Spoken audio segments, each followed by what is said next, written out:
د بلخ ولایت د مرستیال والي په مشرۍ د ولایتي پراختیایي کمیټې ناسته ترسره شوه.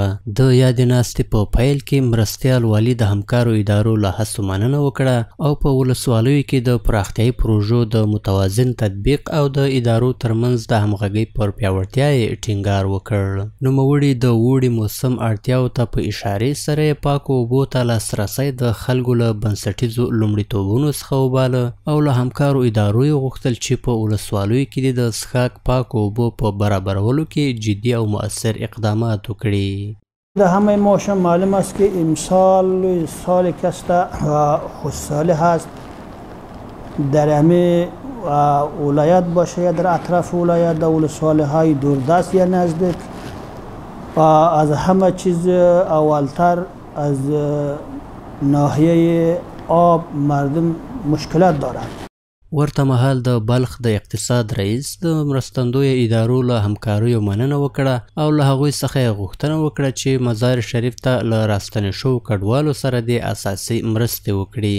هغه همدارنګه پاکې اوبه د خلکو په ځانګړې توګه په لرې پرتو ولسوالیو کې یوه اساسي اړتیا وبلله او ټینګار یې وکړ چې باید د دغو سیمو لپاره د پاکو اوبو د برابرولو اغیزمن پروګرامونه په لاره واچول شي.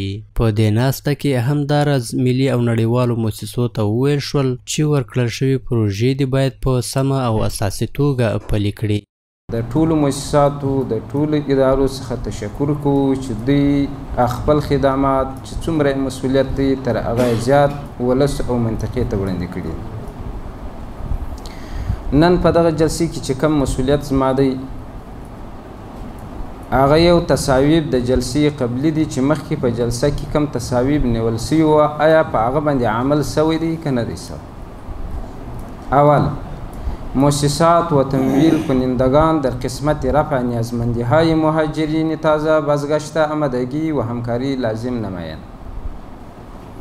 دا جریان هم لري او همکاری هم کړې ده او نور هم غوښتونکي چې هغه مهاجرین چې هغه تازه راستانه سوي دي د هغو ضرورتونه او د هغو مشکلاتو ته باید نظر او جدي توجه وشي. د ناستې په پای کې د امارتي ادارو مسؤلینو او د ملي او نړیوالو بنسټونو استازو د خلکو د واقعي اړتیاو په پام کې نیولو په ځانګړې توګه په لرې پرتو ولسوالیو کې د پراختیایي پروژو د لومړیتوب په ټاکلو ټینګار وکړ. هغوی د لا زیاتې همغږۍ، شفافیت او د پروژو د پلي کېدو بهیر د روڼتیا غوښتنه وکړه.